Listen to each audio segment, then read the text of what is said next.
와이즈 클럽. 당신도 투자로 인생을 바꿀 수 있습니다.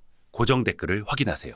리튬 공기전지는 이제 왜 공기라는 이름이 붙었냐 하면 네. 한쪽 전극을 공기를 쓰기 때문에 그래요. 이제 리튬 이온 전지 대비 에너지 밀도가 상당히 높아질 수가 있어요. 최소한 5배에서 10배 높아질 겁니다. 현재 리튬 이온 전지가 대세로 진행이 될 거고, 근데 그 안에서도 보면은 진짜 안전성이 더 중요한 영역, 혹은 경제성이 훨씬 중요한 영역, 그런 것들이 존재를 하잖아요. 네. 그런 전지를 꼽으라고 한다면 현재로서는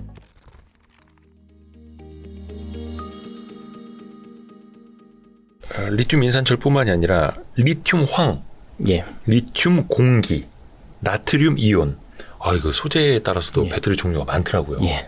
이게 어떤 차이가 있는지 우선은 리튬 황은 어떤 특징이 있는 배터리예요? 일단 지금 말씀하신 세 가지를 저희가 이제 차세대 전지라고 표현을 하고 차세대. 있는데, 예. 그러니까 지금 현 세대가 아니고 그 이후에 사용될 전지라고 표현을 하고요.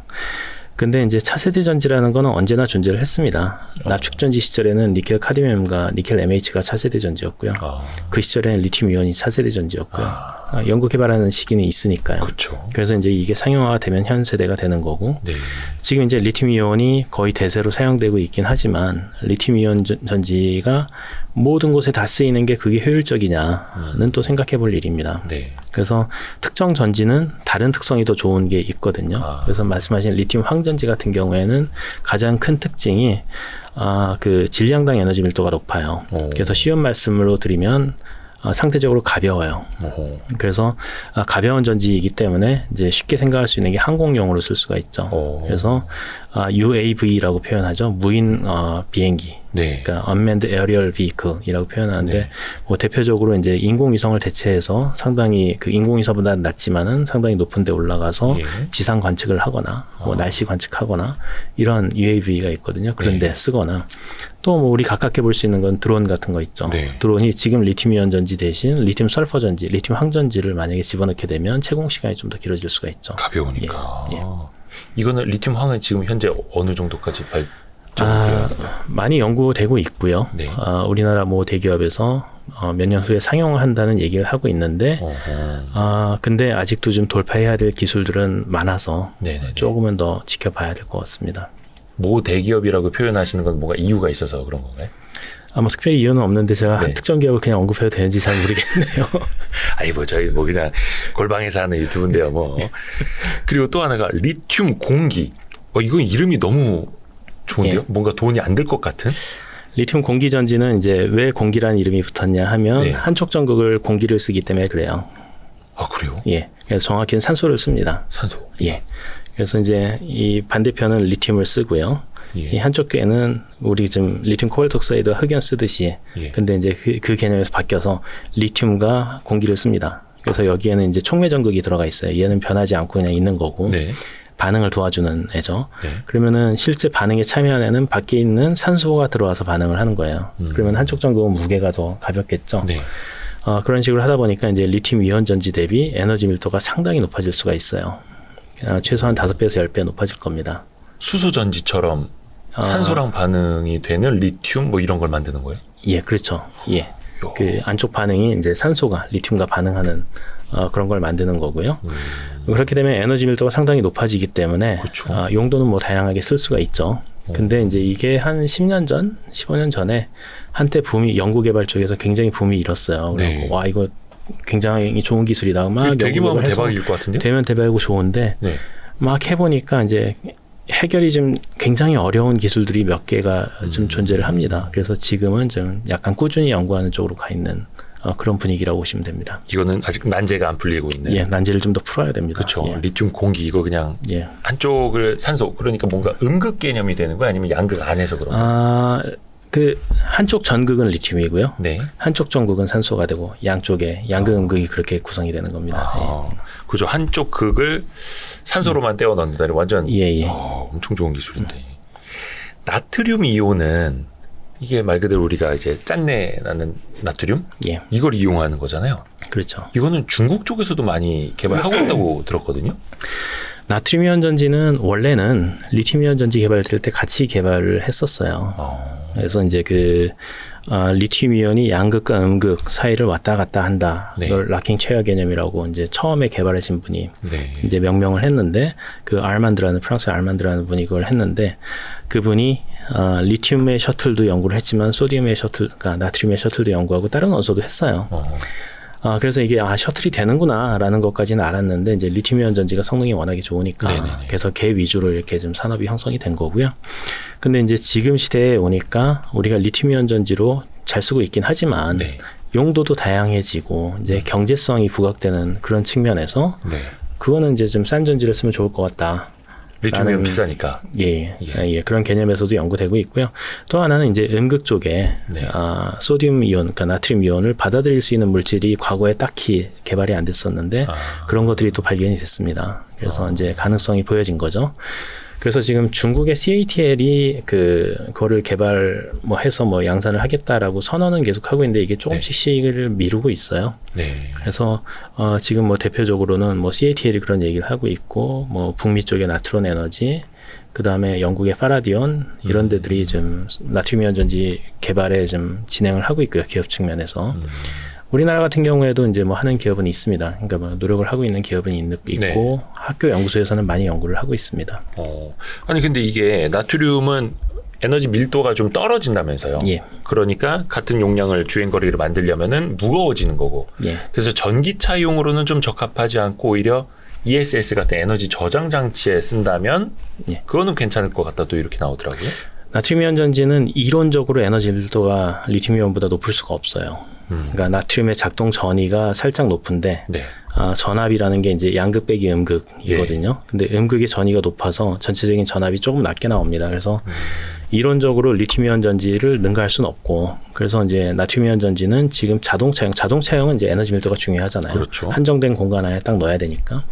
그래서 그런 쪽보다는 경제성이 더 부각되는 쪽, ESS 쪽 이런데 좀 더 후보로 이제 거론되면서 연구 개발이 되고 있죠. 그러니까 주행거리보다는 경제성이 더 예. 중요한 곳에. 예. 이것도 그러면 기술적으로는 어느 정도는 이제 커브는 돼서 올라오고 있다라고 보면 될까요? 지금 실험실에서는 이미 다 되고 있고요. 네, 네. 근데 이게 양산은 또 다른 얘기잖아요. 예. 그러니까 이제 양산 측면에서 이거를 사업화하는 게 또 다른 측면이라 그런 측면에서 좀 연구 개발이 되고 있습니다. 아하. 그래서 이게 LFP 배터리를 비롯해서 에너지 밀도가 좀 낮은 경우에는 이거를 셀 투 팩 방식 또 나아가서 셀 투 샤시 자동차 샤시에 이렇게 더 많이 넣는 방식으로 구조를 더 다양화하는 이야기들이 나오더라고요. 예. 근데 이거는 물론 이제 자동차 업체들이 더 많이 고민을 하는 지점일 텐데 이 구조 변화를 통해서 그럼 에너지 밀도를 어느 정도 좀 커버를 할 수 있을까요? 일단 셀 투 팩 기술을 좀 설명을 드리면 네. 현재 리튬이온 전지도 팩을 보시면은 네. 이게 전부 다 배터리가 들어가 있는 건 아니에요. 그러니까 안전성을 확보하기 위해서 그 다음에 온도 제어를 하기 위해서 그런 것들이 많이 들어가 있고 빈 공간도 존재를 합니다. 공기가 네. 흘러야 되고 이렇게 되니까. 셀 투 팩이라는 기술은 뭐냐 하면 거기에서 안전장치를 빼내고 거기다 배터리를 집어넣는 거예요. 쉽게 말씀드리면은. 네, 네. 그래서 이제 그렇게 하려면 안전성이 조금 더 담보되는 셀이 들어가야 되는 거죠. 네. 그래서 이제 NCM보다는 LFP가 조금 더 안전한 전지로 여겨집니다. 그러니까 반응이나 이런 것들을 볼 때. 그래서 LFP로 셀 투 팩을 하겠다라고 이제 연구 개발이 진행이 되고 있고요. 소듐이온 전지가 현재 그 안전성 같은 걸 해보면 리튬이온 전지보다 현재 NCM 계열의 리튬이온 전지보다는 조금 더 안전한 것 같아요. 그래서 이제 나중에 셀 투 팩이 적용이 가능하지 않을까라고 좀 기대를 하는 부분들이 있는 것 같고요. 그런데 네. NCM은 그럼 셀 투 팩을 못하냐? 그렇지는 않습니다. 그러니까 지금 그 3원계 배터리들도 지금 안전성을 더 향상하기 위한 연구들을 많이 진행을 하고 있거든요. 그래서 네. 셀 투 팩이 지금 우리나라 기업들도 그걸 같이 연구를 하고 있는 것으로 알고 있는데 그 셀 투 팩의 레벨의 차이는 있을지 몰라도 과거에 대비해 립 배터리를 더 많이 집어넣는 작업들을 진행을 하고 있고 미래에 셀의 안전성이 더 확보된다면 이것도 지금의 LFP처럼 셀 투 팩으로 갈 수 있는 가능성이 있지 않을까라고 생각은 할 수 있습니다. 그 사이에서 어떤 첨가제, 전해액에 들어가는 첨가제를 통해서 안정성을 더 높일 수 있고 주행거리도 좀 더 높일 수 있고 그런 기능들도 지금 많이 개발되고 있나요? 그 전해액 첨가제는 이제 다양한 용도로 좀 개발이 되고 있어요. 예, 뭐 난연성을 부여하기 위한 거, 뭐 출력을 좋게 하기 위한 거, 이렇게 여러 가지 이제 그 개발이 되고 있고, 네. 이거를 이제 특정 용도에 따라서 얘가 자동차에 들어가냐, 뭐 아니면 다른 핸드폰에 들어가냐, 뭐 오토바이에 들어가냐에 따라서 서로 다른 첨가제를 선택해서 기업들이 선택해서 넣겠죠. 그래서 네. 그런 첨가제 차원에서 그 뭐 연구가 많이 되고 있고요. 그에 더해서 뭐 양극 소재, 음극 소재도 많이 연구가 되고 있고요. 다 같이 종합적으로. 예. 혹시 센터장님이 보시기에는 차세대 2차 전지가 가장 빨리 나온다면 리튬 이온 전지를 어떻게 보면 대체하거나 일정 부분이라도 더 보완해 줄 수 있다면 어떤 게 가장 빠를 거라고 보세요? 일단은 미리 말씀드리면 리튬이온 전지를 완전히 대체한다는 개념은 아니고요. 네. 그런 거는 앞으로 최소한 1, 20년은 일어나지 않을 일이라고 생각이 되고요. 네. 현재 리튬이온 전지가 대세로 좀 진행이 될 거고, 근데 그 안에서도 보면은 진짜 안전성이 더 중요한 영역, 혹은 경제성이 훨씬 중요한 영역, 그런 것들이 존재를 하잖아요. 네.